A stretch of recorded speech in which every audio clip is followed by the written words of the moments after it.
नमस्कार, मैं अभिषेक कुमार आप सभी का स्वागत करता हूँ फोकस स्टडी विद अभी में। एक आपका मैसेज आता है हमें कि सर सीबीटी 2 में लेवल 2 के लिए या फिर लेवल 3 या लेवल 5 के लिए इतने मार्क्स है, क्या हमें स्किप कर देना चाहिए एनटीपीसी को? अब हमें अपना टारगेट आरआरसी ग्रुप डी को बना लेनी चाहिए। ये एक बहुत बड़ी डाउट और वाकई एक जेन्युइन डाउट है, तो मैं इस डाउट को लेकर के आपके सामने आया हूँ। पूरी कोशिश करूँगा कि इस वीडियो में मैं आपकी डाउट क्लियर कर दूँ। सबसे पहले ये बता देता हूँ आपको कि कई लोग ये सोच करके बैठ कर रखे हुए हैं कि जैसे कि आप सभी को पता होता है कि 1 महीने पहले रेलवे नोटिफिकेशन दे देती है एग्जामिनेशन डेट की, ठीक है। अभी तक आई नहीं है, तो अब आपको ऐसे लगने लग गया है कि 2 महीना, जैसे कि आपके मैसेज मुझे बताती है 2 महीना, 3 महीना, 6 महीना पेपर सर डिले होगा, 2023 तक पेपर चली जाएगी या 2023 में पेपर होगी, ठीक है। लेकिन एक बात याद रखें, 99% मुझे जहाँ तक लगता है कि आपका पेपर जुलाई में ही स्टार्ट करा दी जाएगी। हो सकता है वो 28 जुलाई से ही स्टार्ट कराए या फिर 29 जुलाई से ही स्टार्ट कराए, बहुत अधिक चांसेस है। दूसरी बात, 1 महीना पहले नोटिफिकेशन का आना ऐसा नहीं होता है। 28 दिन पहले भी वो आपको नोटिफिकेशन दे सकती है एग्जामिनेशन डेट की, या फिर 27 दिन पहले, ठीक है। आप जाएँ सीबीटी 2 का भी डेट चेक कर ले कितने दिन पहले उन्होंने नोटिफिकेशन दी है। तो अब ये मैं एक चीज़ और बता दूं कि अगर आपके पास अगर टारगेट मिल जाए ना, और अगर आप 30 जुलाई को टारगेट बना ले रहे हो कि इतने दिन अब मेरे पास है, और आपने भले 3 साल तक आपने काफ़ी पढ़ाई की है, लेकिन अंतिम माह आपकी सफलता सुनिश्चित करती है।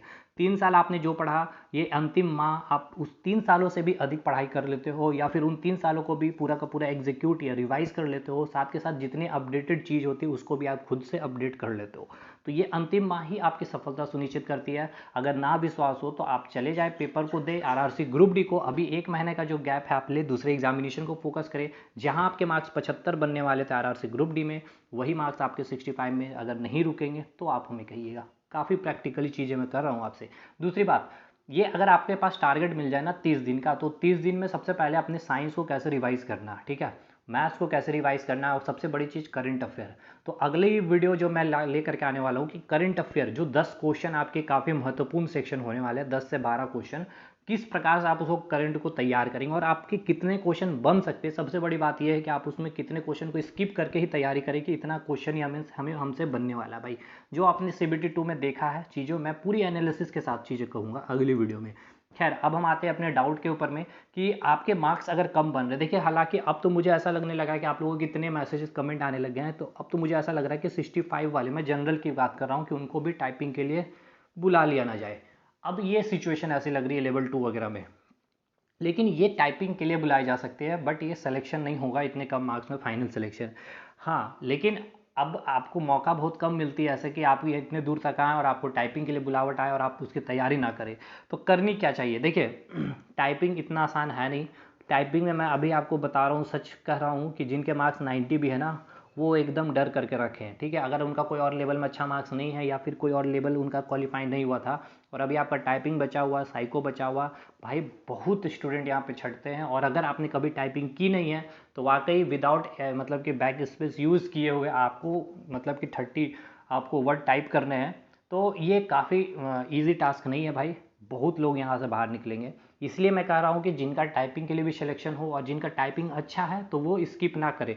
तो मैं अपनी राय बता देता हूँ। देखिए क्या करिए, अगर आपके मार्क्स कम है, ठीक है, मैंने जो रेंज बताए थे, अगर उतने रेंज में आपके आ रहे हैं मार्क्स, कट ऑफ की मैंने वीडियो बना रखी है कि कितने टाइपिंग वाले लोग तैयारी करें, ओबीसी एसटी एसटी उससे कम करते चले जाएंगे। देखिए अगर आपके मार्क्स कम है और मैंने जो रेंज बताया है, या आपने यूट्यूब में कहीं से भी देखा, या फिर आपके अंदर की आत्मा जो आपको बोलती है कि वाकई टाइपिंग के लिए कॉल कर ली जाएगी, तो आप क्या करें, सबसे पहले कि आपने को ये देखना है कि आपने कभी टाइपिंग की है या नहीं किया, ठीक। दूसरी बात, पेपर जो है अभी टाइपिंग का, अब तो पूरा का पूरा इंपॉर्टेंट रोल है टाइपिंग का, और उसके बाद फाइनल मेरिट बनेगा। आपका मार्क्स कम है तो फाइनल मेरिट में आपके काफ़ी कम चांसेस है। लेकिन अगर आपकी टाइपिंग अच्छी है तो मैं कहूँगा ज़रूर आप 2 घंटे, अगर आपका टाइम शेड्यूल, अगर आप 8 घंटे की स्टडी ले रहे हो पर डे, तो 8 घंटे में कम से कम 2 से 3 घंटे का टाइम आप टाइपिंग में निकालो। क्योंकि सच बता रहा हूँ कि वाकई बहुत कम स्टूडेंट ऐसे जिनको मौका मिल रही है टाइपिंग के लिए, ठीक है, जो सिलेक्ट हो करके जाएंगे टाइपिंग का एग्ज़ाम देने, ऐसे बहुत कम छात्र होंगे। और आपको कम आप उनमें से एक हैं, तो आप सोच सकते हैं करोड़ों में से 7 लाख में आए, 7 लाख में भी फिर आप 8 गुना में आ जाएंगे। तो चीज़ें समझ सकते हैं कि काफ़ी आपने अच्छी तैयारी की है, आपके अंदर वो कैपेसिटी है, तो आप उस मौका को ना छोड़ें। कम से कम 2 से 3 घंटा टाइम दें, क्योंकि आपने टाइपिंग की है, टाइपिंग आपकी अच्छी है, थोड़ी सी प्रैक्टिस कर लेनी है आपको। बाकी आपके पास बचते हैं 5 घंटे।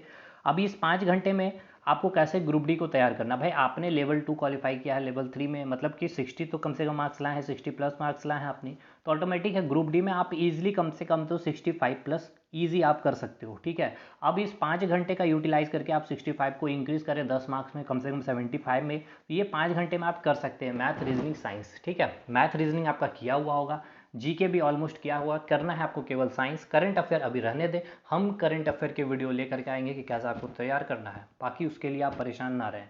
तो ये आपके साथ आपके लिए ये स्ट्रैटेजी होनी चाहिए। और जिनको बिल्कुल ही टाइपिंग नहीं आती है, जिन्हें कभी लाइफ में कभी टाइपिंग की नहीं है, मतलब कीबोर्ड में उनका टाइपिंग स्पीड वगैरह हाथ में कभी की भी नहीं है वो, तो आप खुद से देखें कि वाकई कि आप 1 से 1.5 महीने में टाइपिंग को अपनी स्पीड को पकड़ सकते हैं। अगर पकड़ सकते हैं तो 2 घंटे 3 घंटे आपको टाइम, क्योंकि आपको टाइम थोड़ा ज़्यादा देना होगा, अप्रॉक्स कम से कम 3 से ऊपर आपके घंटे, यानी 4 घंटे तक आपको टाइम देनी पड़ेगी।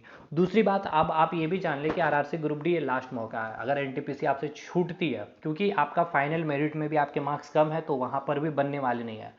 तो ये भी आप जान करके चले, ये ग्रुप डी अब आपके आखिरी मौका है, क्योंकि इसके बाद अब ग्रुप डी की जो वैकेंसी आने वाली है उसमें आपकी सीईटी लागू होने वाली है, जहाँ आपको इंग्लिश एक कंपलसरी हो जाएगी। तो देखिए ये सब चीज़ें आपको लेकर के चलनी होगी, रिस्क फैक्टर अपने साथ में रखना होगा, खुद पर आपको भरोसा रखना होगा, किसी की बात को सुने बिना आपकी अंतरात्मा जो कर रही हो आपको वही करनी चाहिए, और अपने मेहनत को और अधिक इंक्रीज कीजिए, क्योंकि आपने लेवल 2 में 60 मार्क्स अगर लाए हैं तो भाई आप बहुत अच्छे अभी मतलब कि स्टेज पे खड़े हैं, क्योंकि आपको मैथ्स रीजनिंग तैयार अब करनी नहीं है, केवल साइंस तैयार करनी है। करंट मैं बताऊंगा कैसे करनी है, तो ये बातें आप ध्यान रख करके तैयारी करें। आई थिंक आपकी डाउट क्लियर हो गई होगी।